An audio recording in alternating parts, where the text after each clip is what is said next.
Before we get started on today's video, I want to let you know about an amazing sponsor we have for this channel, and that is Squarespace. Squarespace is where I always go to for whenever I'm creating a website. Anytime I have a website needs Squarespace is the first place that I go to.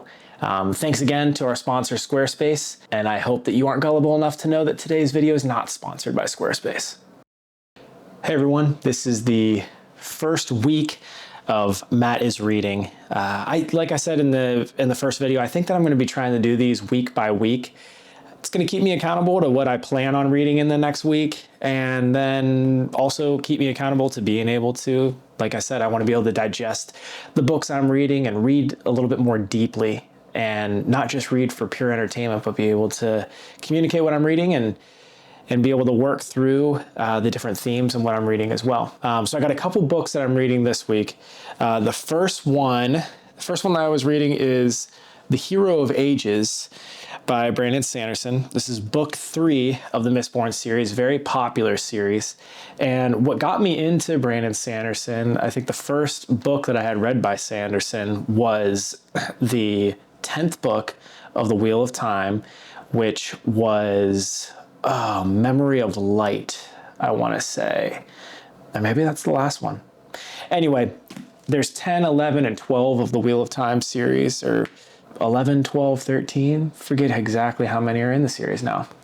But again, as this channel evolves, hopefully I'll be able to be better at remembering that type of stuff. But it was the first book that I read by Sanderson, and it was very good. And I was just blown away about how he was able to pick up the story that Robert Jordan had started and then be able to take it to completion, and what I thought was a great finish to an amazing series. So this one as well is kind of making it, it's squaring itself up to be a great finish to the trilogy. So I've really enjoyed this one. This is a book that I'll definitely do a full video on. Probably go over the 3 different books and give my thoughts. I've been taking more detailed notes on this third one, and it's been a very good book. I enjoy Sanderson as an author. He's not afraid to kill people or kill off main characters, which I am always on the edge of my seat thinking, who's he going to take out next? So next book that I've been reading is by Eric Larson, another popular author. He writes more in a historical narrative genre. I had mentioned in the intro video, I had read a lot of World War I, World War II, Civil War, Revolutionary War, battlefield books and biographies on different generals. They're very textbook written, a lot of cited sources. And while this has a lot of cited sources, and I think it's a well-researched book, the way it's written is in a very narrative format, which I really enjoy.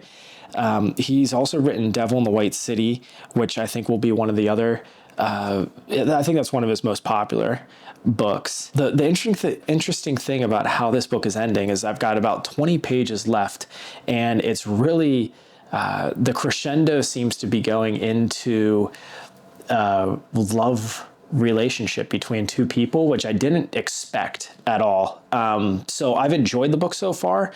I'll have to finish the book and then give some of my more full thoughts on it. But the ending is not what I expected. Not necessarily bad, just not what I expected. And 2 other things that I'm reading, I've got one of them here, and the other one's actually on my iPad, is Kingdom Come, which is a Superman comic. There's 3 volumes in here, or 3 issues in this single volume. This is something that I very recently got into, was reading graphic novels and comics. I never read them as a kid. I feel like as an adult, I've gotten a much deeper appreciation for the art style across the different comics that I'm reading. And it's just a different way of telling a story, which I think is very cool.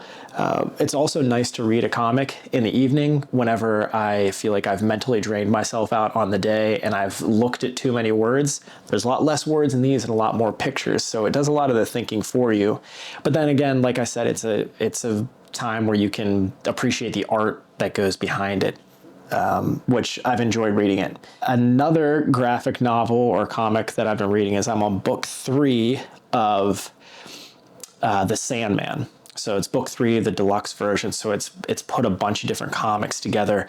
About 3/4 of the way through that. The Sandman, I have never read anything like this before. Incredibly dark, twisted. It's supposed to make you feel uncomfortable at times, I think. And I've never read anything that has tried to make me feel that way.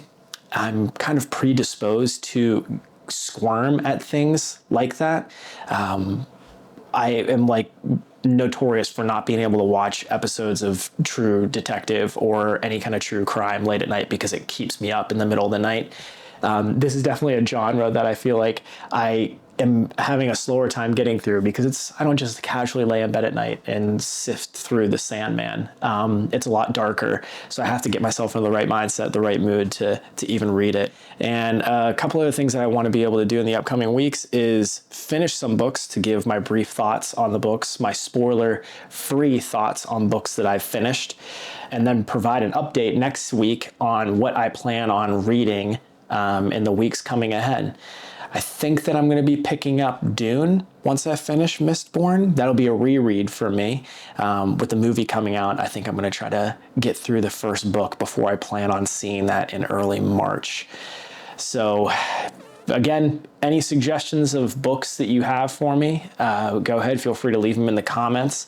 I'm trying to branch out and read stuff that makes me squirm, read stuff that makes me feel good too. So I'll take any suggestions that you have in the comments of books that you've been enjoying reading. And with that, we'll see you next time. This is Matt is Reading. You can follow me on Peloton at Matt is Sweaty. We'll see ya.